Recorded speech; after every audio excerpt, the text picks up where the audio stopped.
Relationship building is essential to a nonprofit survival. You have to build it because you're going to be facing many different personas. In this episode of Conversations Beyond the Brand, Tashana Thompson sits down with Richard Hicks, CEO and President of Inspiredu, an Atlanta-based nonprofit dedicated to bridging the digital divide through technology access, digital skills training, and education for underserved communities. AI has a lot of enhancements that it's going to do within our community. I don't want to always think about the side effects of the medication. We know it's there, but we got to talk about what it can do and how it can bring some new things for their lives. But it doesn't help when you got TV showing that every AI movie, they actually killing the whole family and stuff like that, and coming around and doing things that's counterproductive, where people absorb these things and they become fearful. A selfless leader is a thriving leader. When you go into leadership, you're serving, and you have to be selfless. Yes, you make decisions, you do things, but make no mistake, you're a servant. You are serving in a way that people can rally around you. And a leader has to be selfless when it comes to that. If you're self-absorbed and you don't see everyone on your level, then you start to develop this sort of jaded view of what leadership is. We think about nonprofits, there's always this misconception that there's a struggle between and a tension between money and mission. When you think about sustainability,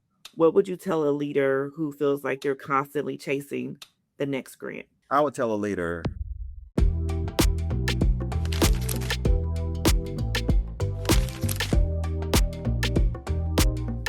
hello, and welcome back to another episode of Conversations Beyond the Brand. I'm your host, Tashana Thompson, and I am delighted today to have my second man on the podcast. And this guy, I tell you, he is so impressive and remarkable in the work that he's doing in his community. I just can't wait for you to hear all about it. So without further ado, let me introduce you to today's guest, Richard Hicks, CEO and President of Inspiredu. I'm just so excited to be with you, Richard. Thank you so much for coming on today. Thank you for having me, Tashana. I want you to tell the people in your own words all about your organization and what you do. So we're an organization that provides equitable access to technology and training, making sure that individuals have access to broadband and the training that's necessary. And I like to be able to call us the technology version of the food bank. So we provide the technology and we provide the training to learners of all ages. So we're talking about our learners that go through third grade to 12th grade, and our young adults and senior adults. We've seen the need of digital skills and making sure that we connect with the world. And now when we talk about our kitchen table items, the digital divide has become a kitchen table item to make sure that you have that communication tool to do what's needed to provide for your family. Yeah. I mean, it's something that those of us who have access don't think of, right? That Yep. having access to technology, especially in today's day and age, it really, if you don't have it, where are you? It really puts you at a disadvantage. And so many of the people that you serve in underserved communities, just doing the work you're doing is really like life changing. And those of us who are, you listening and watching behind the screen, think about what it would be like if your child did not have access to a laptop to do their work. Many seniors, I know my grandmother doesn't know how to use technology and, all of those things. And you're just providing that gap to that need to so many people, like to so many different subsets of the community. Yeah, How do you absolutely. manage all that? Oh, let me tell you, it is a Herculean effort, especially when COVID expedited it. It was something that we were going to have to embrace as a society, but COVID expedited the need to have these resources and have this training, and looking at how more companies and even governmental agency processes are starting to move online. There's a migration happening. And when you talk about people having technology, I'm like, look, if you ain't got it, you may as well be on the moon, because you can't communicate with anybody. Everything is revolving, and it's going to center around how much knowledge and connectivity you have in your home to be able to reach the outside world. And we knew this was one of those things that was coming. I mean, we went from horse carriages to electric cars, and Right. And I mean, some of the people still stayed on the horse carriages, but I Right. guarantee you, they're gonna have to do something to be a part of the rest of the world and society. So we work very hard to see how we can educate our folks on that and letting them know that, don't look at this stuff as a nice to have anymore. This is a basic need. This is how your livelihood is going to move forward. The days of you walking in the door and getting triage maybe uh, subsiding. And when you see that happen, you've got to basically embrace what we are looking to do as we're going forward. Absolutely. So we've talked some about the work and we'll get much more into that. But I like to talk about on this podcast the truth of who you are as a leader beyond the brand, beyond, this big title of CEO and doing this big work. Who is Richard Hicks beyond the brand? Well, Richard Hicks is a farmer, son of a farmer and family of farmers down in Milledgeville, Georgia. I have a family that goes all the way back to slave time, the Hickses. We have always been hard workers, and my farm is down in South Georgia, where I go and tuck away and leave all these good folks up here in this superhighway. Go down there and kind of uh, find my balance, so that I can stay connected to my roots. You have to have a sort of peace in these times and being able to find that so that you don't feel like you're stressed out and all amped up all the time. So Richard behind the wall goes there so that he can kind of rejuvenate. Remember that the world is round and not flat. Um, so that I can come and be a better person to the community. And my family has always been known to be a community oriented family where we used to feed folks a lot. People come out there and you could actually get some good cooking out there with the Hickses, and my family would, farm, do all those sort of things. And they were very community oriented. And it was known uh throughout the neighborhoods and stuff. So I like to continue to channel that as I'm coming up here and serving the community, and then breaking away and being down there with my animals and the garden, especially as this springtime. This is always a good time to go in and plant, really connect with your yard and get things ready. I love the Easter time because it's more than a resurrection. It's more of a time for new chapters, new beginnings, and it's great to plant new seeds. I love that. And, as someone who is so immersed in technology and touching it and living it every single day, I love that you shared that you're going back to get rooted. And, Mhm. the young kids say on the internet, I got to get off the internet and touch some ground. I think touch some Yeah, grass, touch some bring ground. some grass. That's what the young kids are saying. I'm not the young kid, so I really don't know. But it's so important to have that balance of all this heightened technology and information and AI and all the things that we're being constantly inundated with. I think that our audience should really take away from this that yes, this is a guru of technology providing technology to the masses, and he's even saying, "I'm finding time to Yeah. go away and get connected to my roots." Absolutely. I think the good Lord did not create us to be so amped up and trying to always be in the highway of technology, and you're trying to, continue, always evolve all the time. We're going to do that anyway, but there's sometimes to reflect, Right. to channel your center. And that's what you have to work very hard. I do feel like with what we're doing with Inspire EDU, we try to educate people on making sure they have, screen time health. You don't have to be in a screen all the time. Come up with tech-free zones. Come up with those screen healthy, ways to break away and touch some grass and interact with the outside. We always encourage our families and parents to encourage your learners to do that, your students and even themselves. It helps with sometimes your mental health too, because that is you're always absorbing information when you're looking at the screen. You're absorbing so much stuff, and we have to know that there's guardrails we need to put on ourselves. Just like eating, you know, you don't want to go out there and eat a whole bunch of Big Macs and expect to have a good healthy lifestyle. You're gonna go in there and your blood's gonna be like pudding. You know, you're gonna Exactly. have to actually, put guardrails on yourself when it comes to food, so that you're Yeah, not overeating and you're not um doing the things that could make you feel bad. And we encourage that a lot through our training. And I think that helps us to be a stronger society when we put those rules on ourselves and break away so that we can see that there's a bigger part to play in this world. absolutely. Before we get away from getting in your business and learning about Richard, what else brings you joy outside of the office? I know the farm is one of your happy places.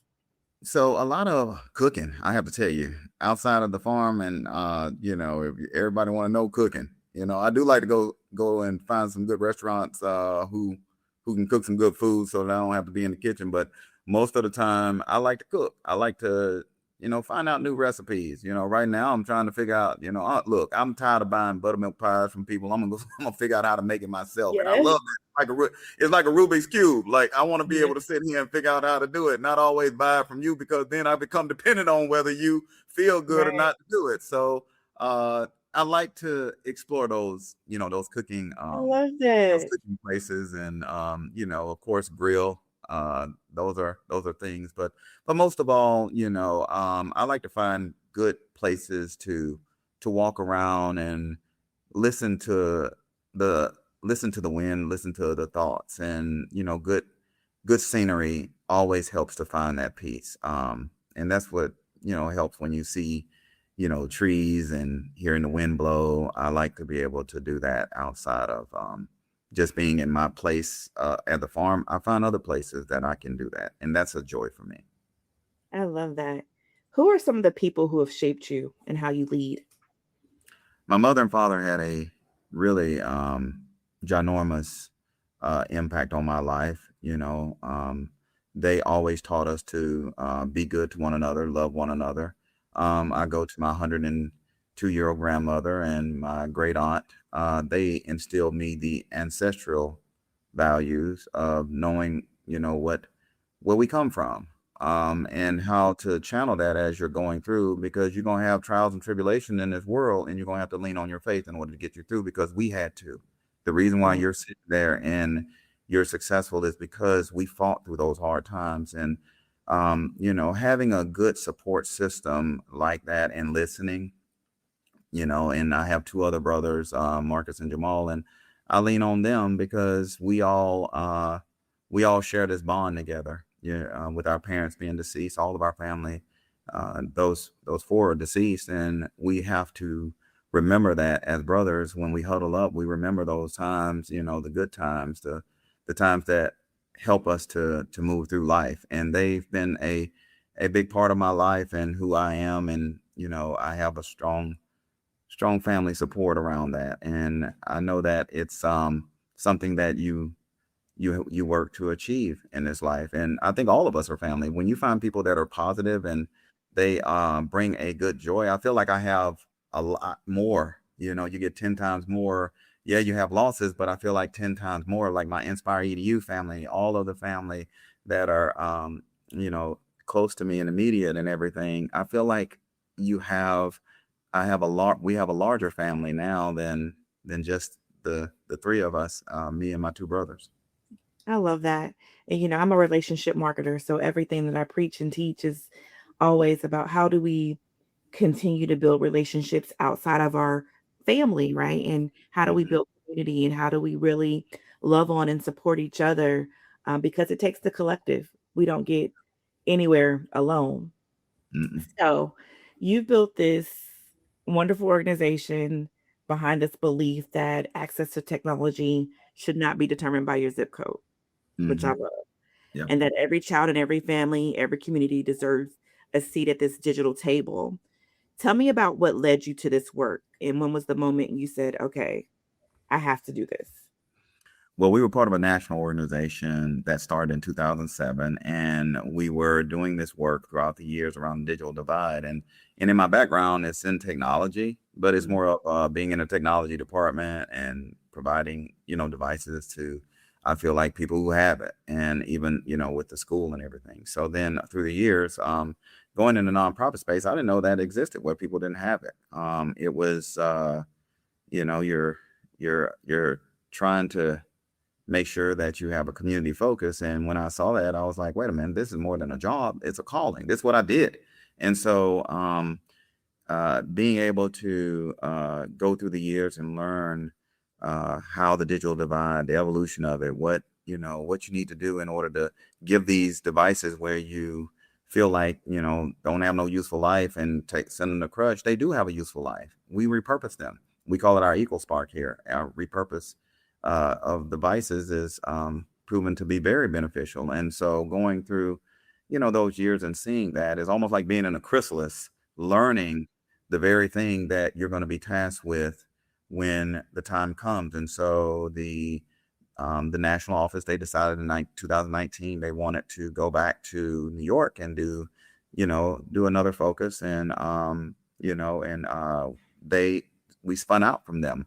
We spun out in 2020, and I like to say that we didn't have to do marketing to show the need, because sometimes when you're starting a nonprofit, you got to do a whole bunch of marketing. You got to tell people, you got to pop out all this social media in order to see that what you're going to do is valid, and you're hoping that somebody, latch on to it. And we didn't have to, because the circumstance was there. And then being able to, raise funds during a time of a crisis is hard. But I like to say that there was a divine, nature, and the road that was charted for us, and we were able to follow that road. I feel like it was our Lieutenant Dan and Forrest Gump moment right around March and April, when we saw a lot of the doors and things open up, and we walked right through it. And the work that we were doing was in line with where the crisis was actually leaning on the community, with having Right. devices, having connectivity. And that's what you want to be as a nonprofit, an essential service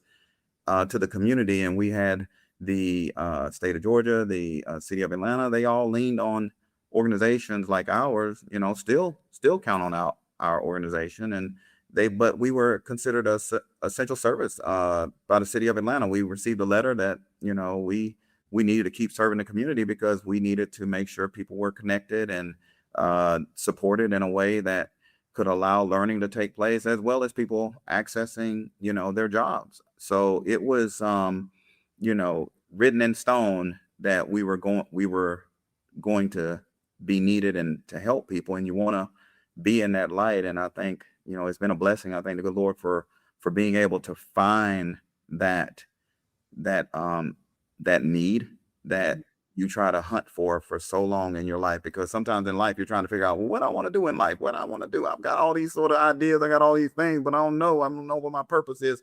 Well, your purpose is always in front of you, is to be a basic need and an essential service to the community.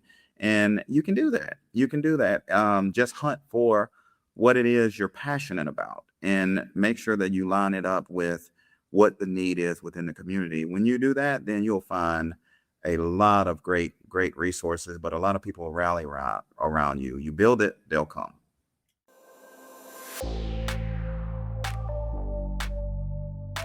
Indulge me for a minute.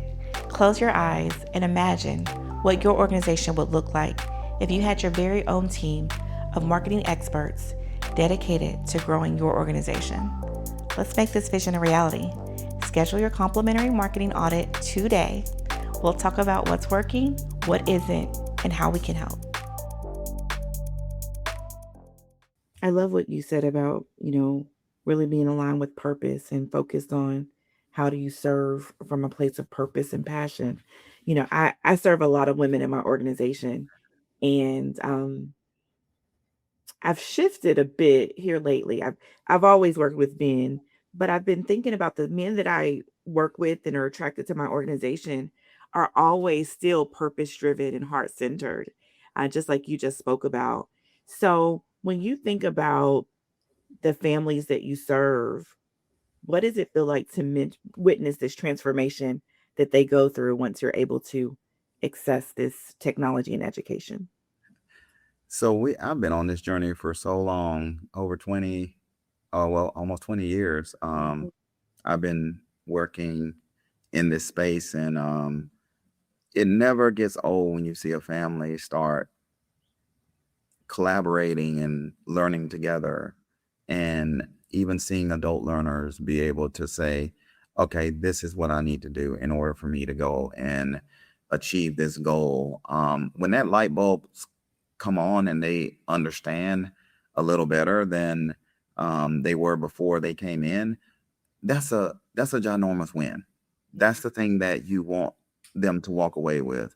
It's not about the grandiose, seeing how you can truly go in there, and I feel like little small seeds along the way that you are part of transforms people's lives. Um, Big transformations that people look for, that's something that you're part of that story, but you're not that whole story, because the one who created that person, that's between them and them. You're not able to make that grand transformation. You're a part of that journey, and you're a part of the positive seeds. You can have a significant influence in them going and making sure they transform their lives. And we do that with teaching them about the technology, so that when they get in there, they learn out of our course, and they can go out there, and it is on them to go and seek Right. that other development and being able to amplify that. I always say, if you want to claim credit for all that, you and you want them to see big transformation, you need to go ahead and move folks in with you and then Right. see how you're going to make that work, because Right. you ain't gonna be able to do it from afar. You're helping them to learn, so that they can be able to take what they've learned and amplify that. Uh, that is a thing that people do as they leave our course, and it resonates very strongly as they're going out there and getting their certifications, trying to figure out what other learning tools they can do, even being able to connect with their children and paying for their lunch money, their school library books, report cards, all that is online. So that is an important part when you see that family dynamic, and it's centered around how much technology knowledge is in that home. And it is something we encourage our families and learners to make sure that you recognize that, because it's only going to grow. I don't see it going backwards.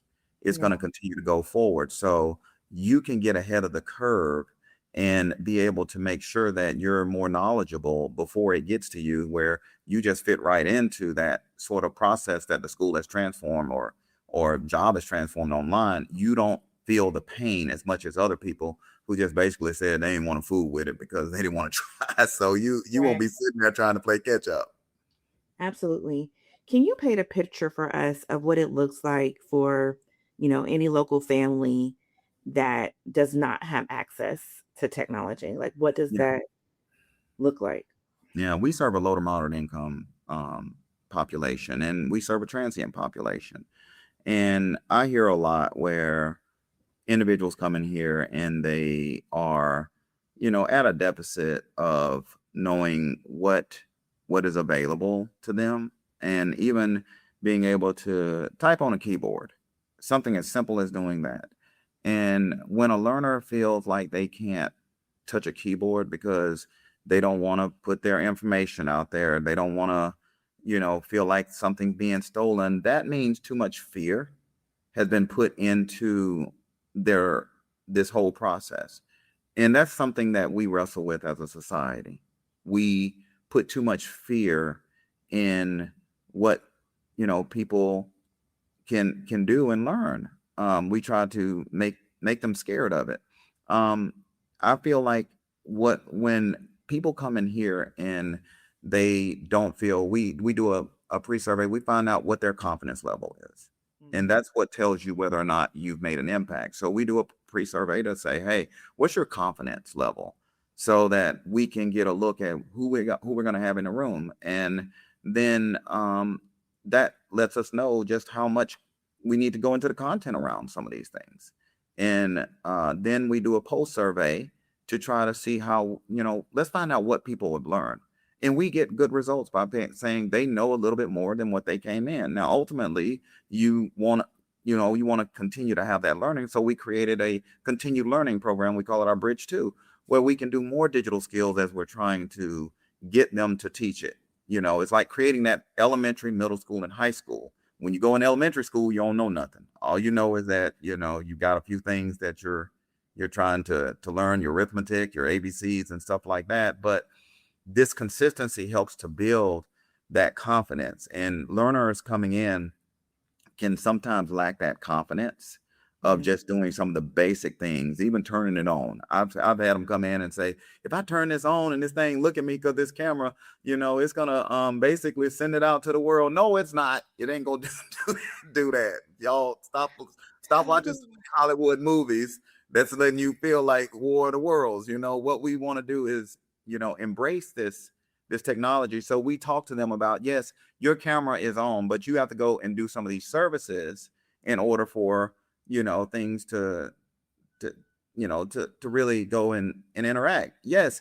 Okay. I know that there's movies out there that show that the government's done this and they look in all this stuff, but let me tell you something. You can't live in fear, and you're not that interested sometimes. Don't think, Exactly. not Exactly. trying to be that, but the government's not trying to sit here and do that. This Right. is what you need to do with it. This is how you're going to be able to communicate with your child's school, how you can communicate with, your job, and how you're going to communicate with some of the resources that you're going to need to survive. So don't be fearful, embrace it. And that helps them to understand when you break it down into their world, they Right. understand it a little bit better. And that takes some of the walls down that I see when they come in and Wow. they are. You're telling me about so many and educating me about so many challenges that are beyond just having a physical device. They got devices everywhere, right? You're Yeah. talking about the fear that's associated, and I know culturally for my community, our community, some of these things that we hear about our elders believing in terms of, oh, my daddy still is gonna snatch my soul, right? Like some of the things that we hear our elders talk about that like didn't even enter my consciousness until just now when you mentioned it. Like, oh, even though they have the thing, there still could be a whole bunch of fear around actually connecting with the outside world. And are you finding that that's still with your older populations, or is it, you know, that fear, is it everywhere? I think it's everywhere. Like let's say Okay. take AI for example. AI has a lot of enhancements that it's going to do within our community. I don't want to always think about the side effects of the medication. We know it's there, but we got to talk about what it can do, and how it can bring some new things for their lives. But it doesn't help when you got TV showing that every AI movie they actually killing the whole family and stuff like that, and Right.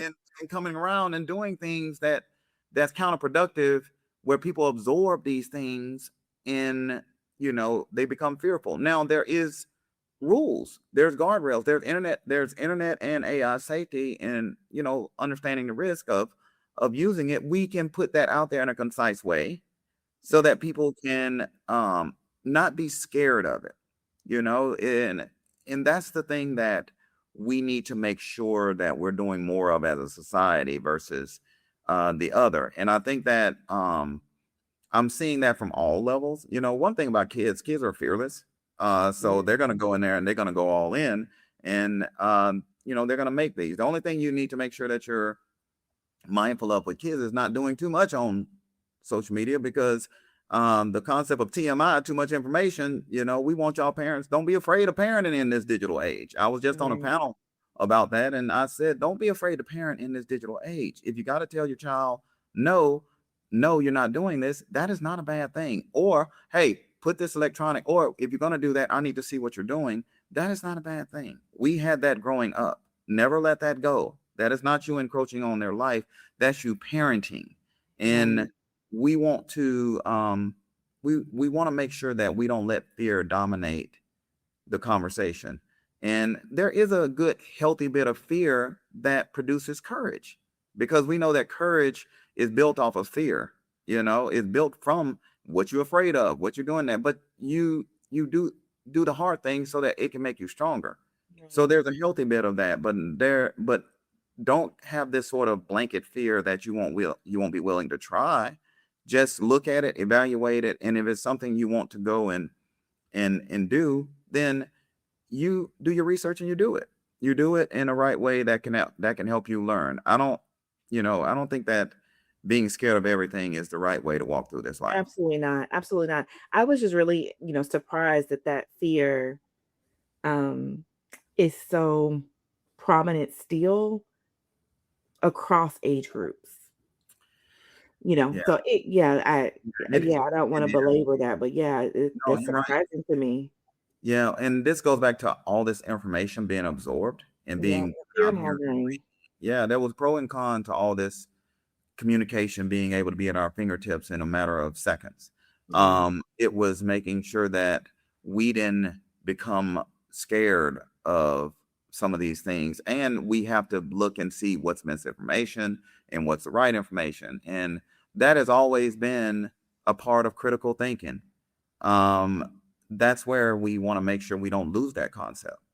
You critically think helps you to kind of control that sort of fear that tries to go in and take root. And it's across all ages. They're seeing a lot of information online and it's being streamed. We need to make sure that we um, truly evaluate how we digest that information and not let it just come in and, really take over our lives. absolutely. So your organization is not just distributing devices, you're providing training and technical support and broadband access. Yeah. That is no small feat. What has to work together to like create this? Tell me a little bit about your team and all of that. We have a great team. We have a great program development and technology team. We have a great marketing team that does PR communication to do outreach and make sure that we do the things that's necessary. And we also, if anybody would like to go to our website at iuatl.org and look at our impact, you can see on the tab our impact through the years. It shows what we do, and that helps with the outreach. So being able to put together a team that uh, that's talented, that's hard. I mean, Yeah, football teams, right now we always talk about our football team or basketball team and they ain't winning. We like, man, who they got on it? And who they got right, on it so we can understand, why we ain't at the championship game. We sitting here watching somebody. So you want to put together a championship team. You want to be able to make sure that they know that it's important. And we have that. We put together a team to go in and start planning volunteerism, putting outreach for the learners and putting it in a way that doesn't seem like they're going to be scammed because there's so many scams out there. We want to right, make sure we work with our partners so that they can earn the trust. So getting the technology ready so that people can understand that, hey, you're getting this technology device that was donated and we're giving it a second life and it's yours. It's not anything you got to get back because sometimes there's initiatives where they have to give those things back and it's not being said. So it's not truly theirs, it's just borrowed. And right, so we work very hard as a team, putting together a team like this to really walk in sync to address all these different, arenas. Even with volunteers, I'm making sure that people understand what they're volunteering for. right, That is a education because we want those volunteers to see us as a essential service. So not only they volunteer in their time, but they would actually volunteer and want to be donors, want to be technology and monetary donors. So in our theme this year is stewardship. Our theme around the team is stewardship and making sure we're stewarding these relationships and putting the planning together to do these workshops. It takes a Herculean effort. It's not easy. It's not easy because if it was easy, everybody be doing it.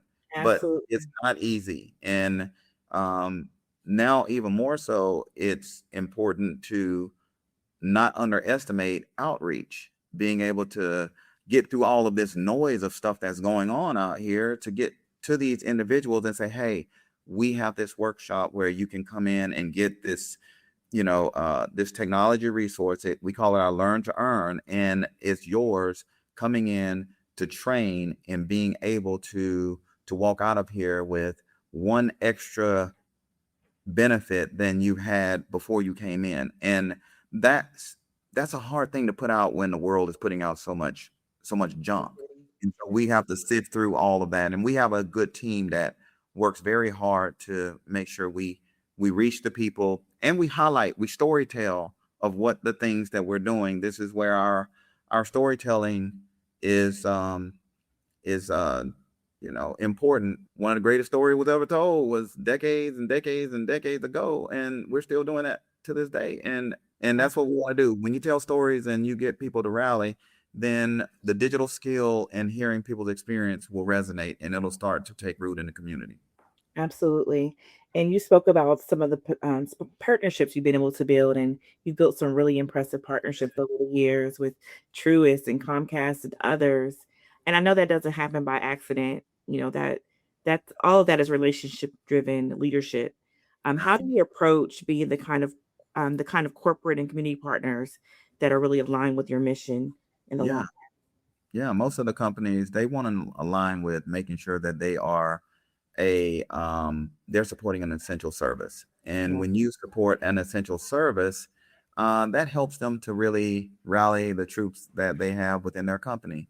And we go in with each company leading with, let's tell them our impact and our story, and being able to find that alignment. And we've been blessed to have such great supporters. We have them on our website that we love to highlight, and being able to make sure that they are aware of the work that we're doing, because they get many folks approaching them about their nonprofits and what they do. And all of my brothers and sisters in the nonprofit world, they do important work. I don't think anybody has a bad idea or have a bad mission. I think that we all go in here to see how we can help the community.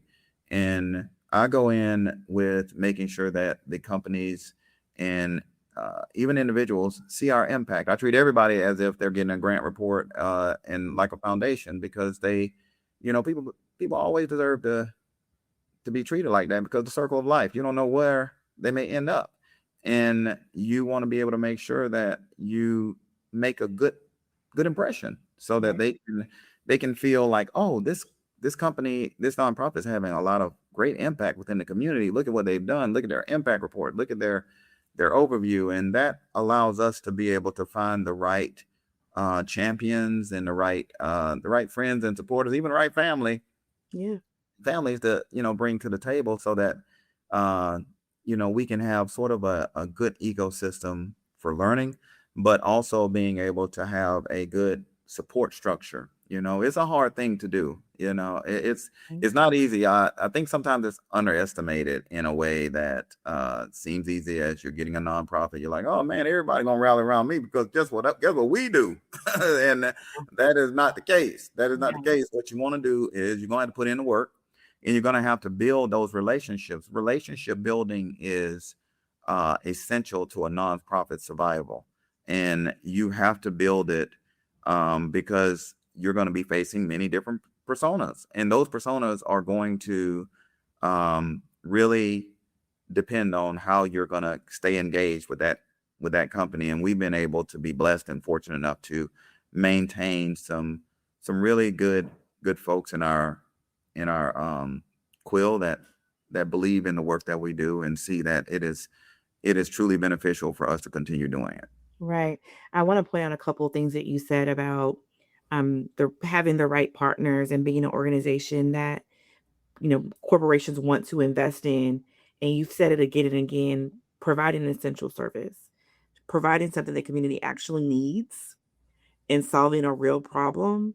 That's something that you know all nonprofit leaders need to hear in terms of how they position themselves and with their messaging. And I believe that storytelling builds connection, and connection builds relationship, right? Yep. Um, so when we think about nonprofits, there's always this misconception that there's a struggle between and a tension between money and mission, Yep. right? When you think about sustainability, what would you tell a leader who feels like they're constantly chasing the next grant? I would tell a leader to close your spreadsheet, look at the relationships that you have. Remember, people are part of the human race. Mm-hmm. How do you connect with people? How do you build it? Inspire EDU is built off of relationships. I don't sit down, and of course you as a leader are going to look at those things, spreadsheets and all that stuff. I mean, you're going to do that sort of stuff, but sometimes you got to put that stuff down. You got to say, you know what? I want to talk to some folks. I want to go out there and see if I can just kind of see how people are doing. You'd be surprised what that does. I always say, stop fundraising and friend raise. Don't fundraise, friend raise. Friend raise will last you a lot longer, and that's your road to sustainability versus trying to sit here and fundraise. When you friend raise, you'll be surprised how many different avenues and buckets of resources, whether it's skill-based that can actually offset expenses, monetary, what people give you, or people giving you technology or their time to figure out like what, they can get their company to match it. All of these things can come into play, and a closed mouth doesn't get fed if you're not saying the right language. Right. And what I always encourage is to friend raise and not sit there and do a whole bunch of fundraising that's going to exhaust people. And I know it's a balance because you're like, I got to pay the bills, Richard. I got to do this. I got to do, and I get it. I'm in the same boat. But I also know that, just like you, we get tired when we're always getting these folks, trying to sell us something and talking about, these spam calls. And every time you get them, there's somebody trying to sell you something and it's a scam. But, you get exhausted with it. I mean, sometimes people just like to fellowship, and that fellowship leads into, other things that you could basically do together. And I err on the side of doing that because my family, I would always say this, my grandmother, and all of them, they didn't want you to come down to their house when you needed something. They didn't want you to come down. They wanted you to come down there and visit with them sometime because, they want to see you. Right. If you come around there and you get a reputation for the family member that's all they do is come around when they need something, then they're gonna put you in that category, and then every time they come down, they're gonna say they ain't got time for you. Right. And you don't want to be that family member. You want to be the one to actually stop by and go and sit a spell and say, and if they ask you if you need something, you don't have to say yes all the time. Hey, grandma, I don't need anything. I just want to come spend some time with you. Because when they do offer it, they'll say, hey, I got something for you. Come down here and get it. Absolutely. That resonates a lot more, and it touches the soul when you're going in and you letting that sort of stewardship take place. That's what I like to do, and that's what I encourage leaders to do more of. I love that you said that because I can remember my great grandma, rest her soul, was the same way. Yeah, Spend time with me, get to know me. And I'm the same way. If we don't have a relationship, don't call me and ask me for nothing. exactly. Yeah, Please sit down don't. and talk. Yeah, sit down and You talk ain't with me. never asked me how I was doing. Please don't. Yeah, I know you need something, but you ain't I got nothing. know, and that's great. But call the people that you call. Yeah. Because don't call me, right? And I have a framework that I've built that's based off relationship currency, and it's called the relationship currency framework. And it's like, relationships are currency. They equate to all the resources that we need. And no, maybe not, maybe I don't have $1 million to give you today, Richard, for your organization, but Yep. maybe I know somebody that can. Right. Exactly. Maybe maybe, and that's why I think it's important not to discount people and to really just be kind, be empathetic, and be the kind of leader that is just showing up and concerned with building relationships with people. I Right. always say our life and our organizations move at the speed of our relationships. It does. And you said it so great, Tashana. Like you said it the way that I envision it. Like everyone has a voice and everyone knows somebody. You don't want to think that they don't. Oh, they don't know nobody. Yeah, they do. They do. You'd be surprised how many times life can basically answer that question that you assume you have the answer for. It Mhm. will present itself in a way where you were like, well, I thought they didn't know nobody. Well, turns out they do.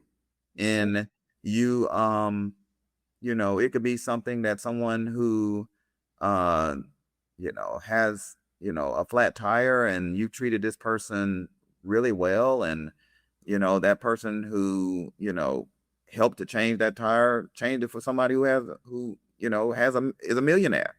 And they asked, yeah, we take care of, we fund nonprofits and things like that.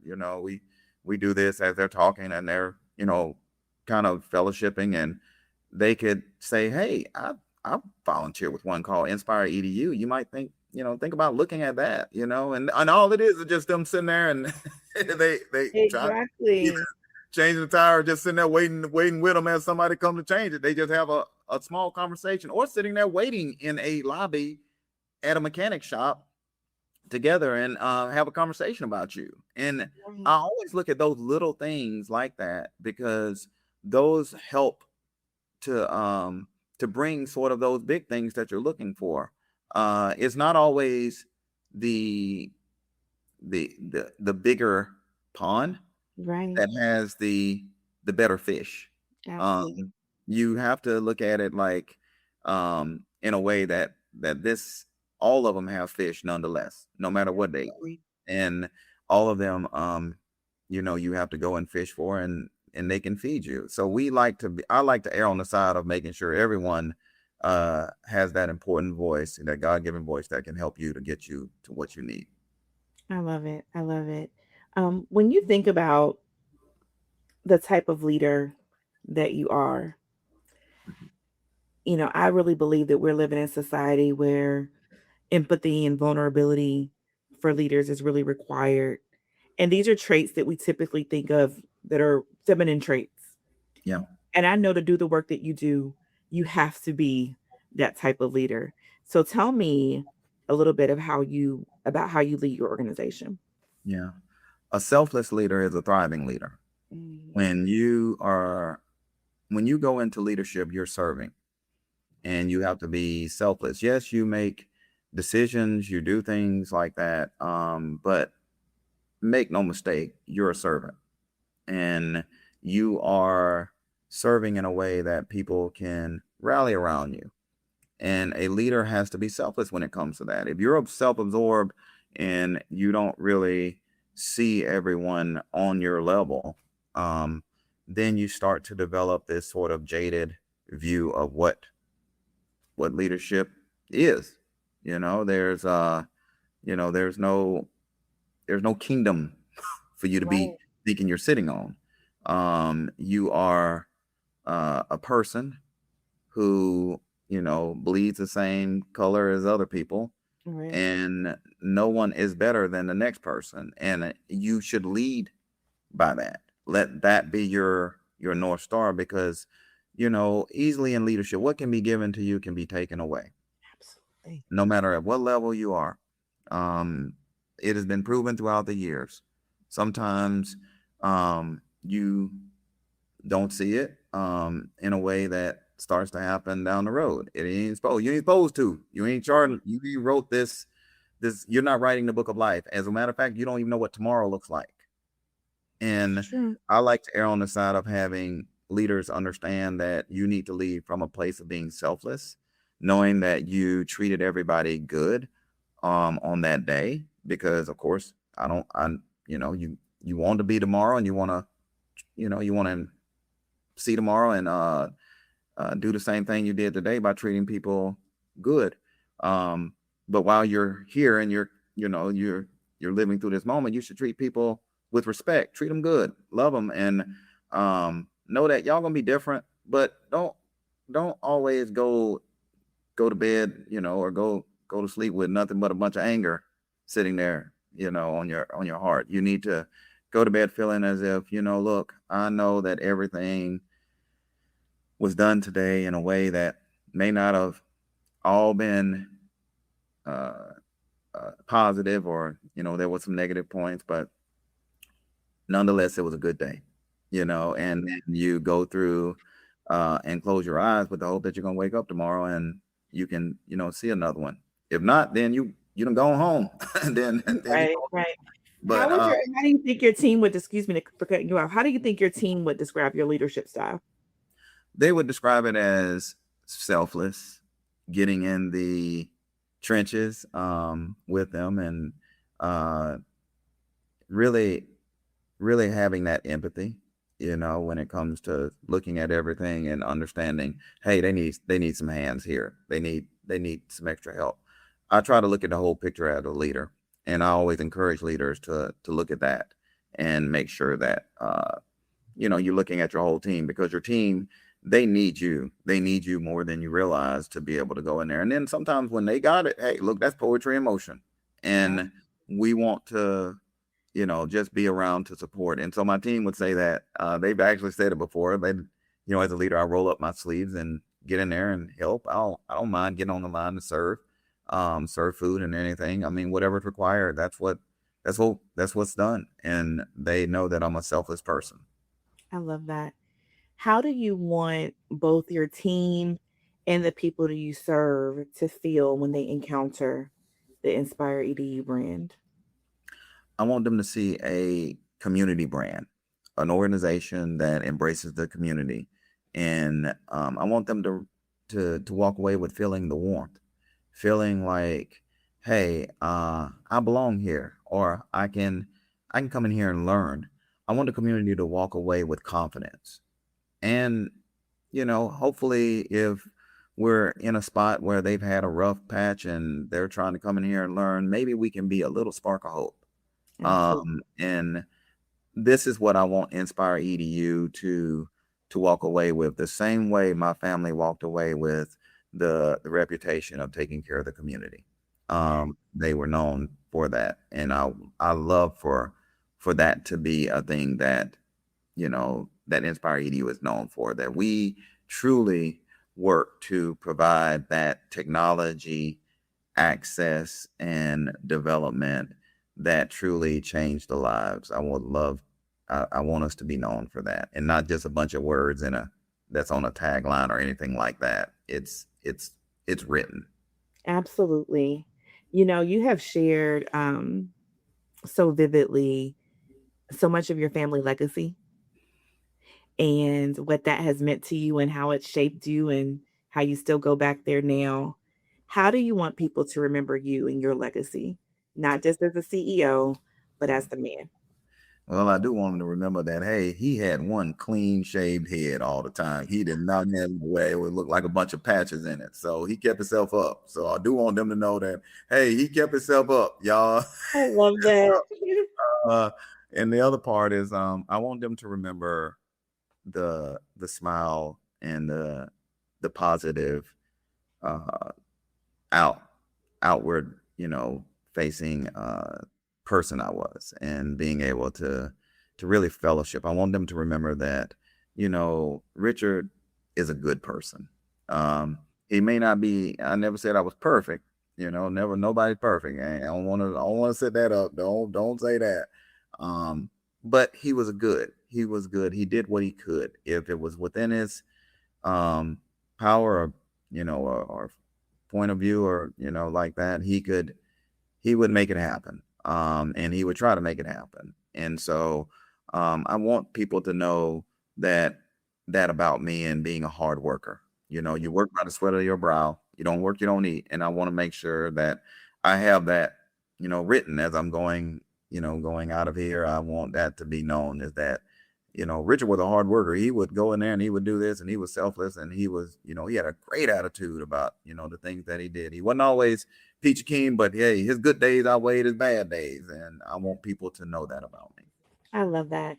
And such a huge part of your legacy is this organization that you built.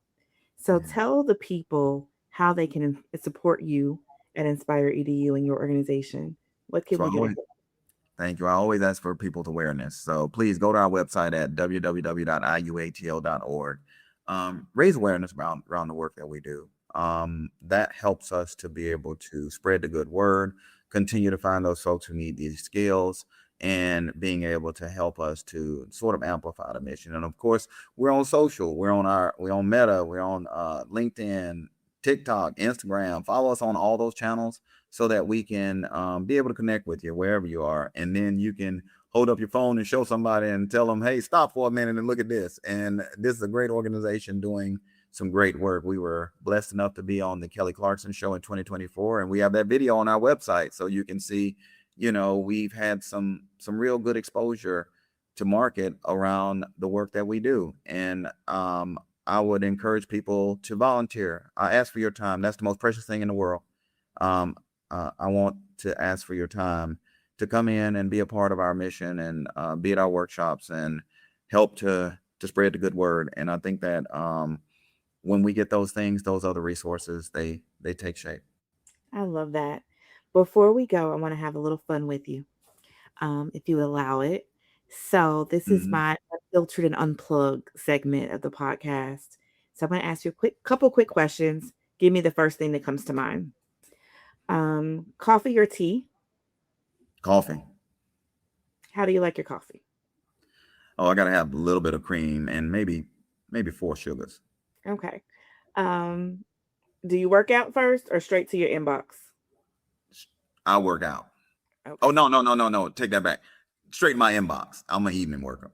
Okay. I have a hard time in the morning. Oh, sorry. So that answered the next question. Morning person or night owl? I'm in the night because I'm on the struggle bus trying to get up in the morning and you're moving. So I can go in the night. Now I don't go too far into the night, but I can probably hang to about 11. Okay. So a personal mantra or scripture that guides you during tough seasons. Philippians 4:13. I can do all things. I love it. All right. A final question. 2 final questions. What does it mean to be a man that's leading with heart? A man that leads with heart is a man that is seeking to make an imprint on life that is meaningful and memorable to the folks that he is going to leave behind. To sum that up in one word, love. Oh, I love that. And a book that you would recommend? Executive Points of View. I have 2 friends, Grant Shee and Joe Merriquin, who wrote that book, and it has some good points as people who are looking to be as aspiring executives and things like that. They talk about some good points in there that folks should hear. There are no bad ideas. Everything's on the table, and those words of encouragement, because people want to be sitting in those seats. This allows you to really get some different points of view around that. Ultimately, you're going to develop your own, but at least you can hear what some of the other folks are saying around that. So I would encourage people to read that, because I've recently, been reading it, and it has some good points around that could help some folks. Love it. Well, Richard, thank you so much for spending this time with me. Thank you for your transparency, your candor, and your heart. The work that you're doing to serve our communities is just so admirable. And I'm so thankful to have had this conversation. Those who are listening, please, all of Richard's information, all of the information about his organization is in the show notes. Please connect with him. Please find ways to connect and support this organization that's doing such great work in the community. Until next time, stay rooted, stay connected, and stay in relationship. Bye.